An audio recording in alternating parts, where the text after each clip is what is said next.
Police आयुक्त doctor Ravindra Kumar Singhal के आदेश और मार्गदर्शन में नागपुर शहर में ऑपरेशन थंडर अभियान के तहत मादक पदार्थ और प्रतिबंधित वस्तुओं के खिलाफ सख्त कार्रवाई जारी है। इसी अभियान के दौरान गणेशपेट पुलिस को बड़ी सफलता हासिल हुई है। 26 अक्टूबर की रात करीब 11:30 बजे गणेशपेट पुलिस का गश्ती दल क्षेत्र में पेट्रोलिंग कर रहा था। तभी सूचना मिली कि हंस ट्रैवल्स कार्यालय जाधव चौक गणेशपेट में सरकार द्वारा प्रतिबंधित सुगंधित तंबाकू का अवैध भंडार रखा गया है। सूचना के आधार पर पुलिस ने अन्न सुरक्षा अधिकारी के साथ मिलकर मौके पर छापा मारा। वहां मौजूद व्यक्ति की पहचान आशीष तानाजी पालकर उम्र 33 वर्ष निवासी रतन कॉम्प्लेक्स गणेशपेट नागपुर के रूप में हुई है।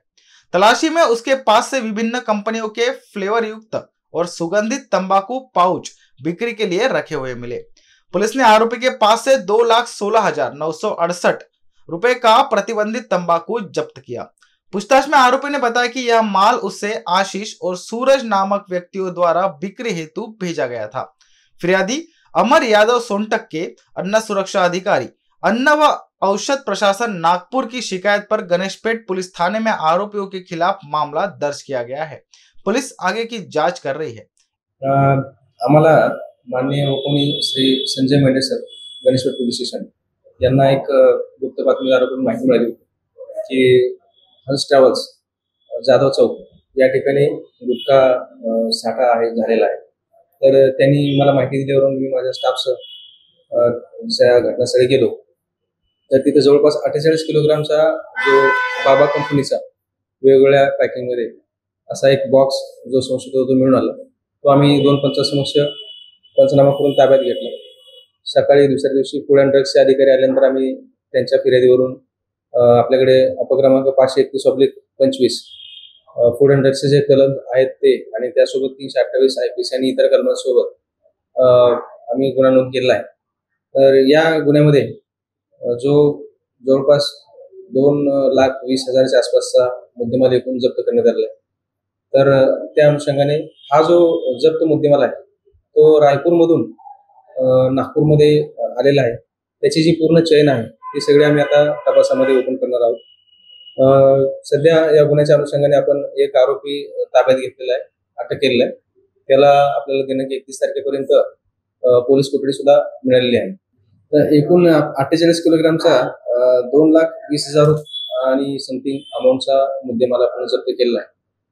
अजून सुद्धा याच्यामध्ये एक आरोपी आता त्याचं नाव आहे आशीष तानाजी पालकर आणि इतर आरोपी सुद्धा आपल्याला याच्यामध्ये आता पाहिजे आरोपी आहेत।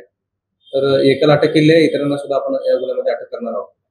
तर माझं पब्लिकला आणि नागपूरवासियांना या घटनेच्या अनुषंगाने एक आवाहन आहे पोलिसांकडून की या प्रकारचा जर कुठे साठा होत असेल किंवा अशा जर काही कोणी व्यापार वगैरे करत असतील तर लोकांनी समोर येऊन त्यांचं नाव आम्ही निष्पन्न होऊ देणार नाही कुठेही याची खात्री देतो। तर यांनी समोर येऊन त्या पोलीस स्टेशनला किंवा संबंधित जे कोणी त्यांच्या ओळखीचे पोलीस असतील किंवा आपल्याकडे 112 हे सुद्धा यावरून सुद्धा आपण माहिती देऊ शकता। आम्ही त्यांच्यावर नक्कीच कारवाई करू आणि आपला हा जो नागपूर शहर आहे ते आपण नक्कीच गुटखा मुक्त, तंबाखू मुक्त आणि आपल्याला म्हणजे कुठल्याही अंमली पदार्थ मुक्त आपण करण्यासाठी जे आपल्याकडे ऑपरेशन थंडर जे माननीय पोलीस आयुक्त श्री डॉक्टर रविंद्र सिंघल सर यांच्या संकल्पनेतून आपण जे आता जे आपलं ऑपरेशन थंडर राबवित आहोत त्याच्या अनुषंगाने आम्ही जास्तीत जास्त कारवाई करून आपल्या नागपूरला अंमली पदार्थ आणि इतर जे अवैध असे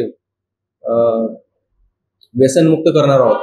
तर त्या अनुषंगाने आपण जास्तीत जास्त कारवाई करून लवकरात लवकर नागपुराला यातून अंमली पदार्थ मुक्त करण्यासाठी प्रयत्न करत आहोत। इन BCN न्यूज के लिए कैमरा पर्सन अखिलेश के साथ अभिषेक पानसी की रिपोर्ट।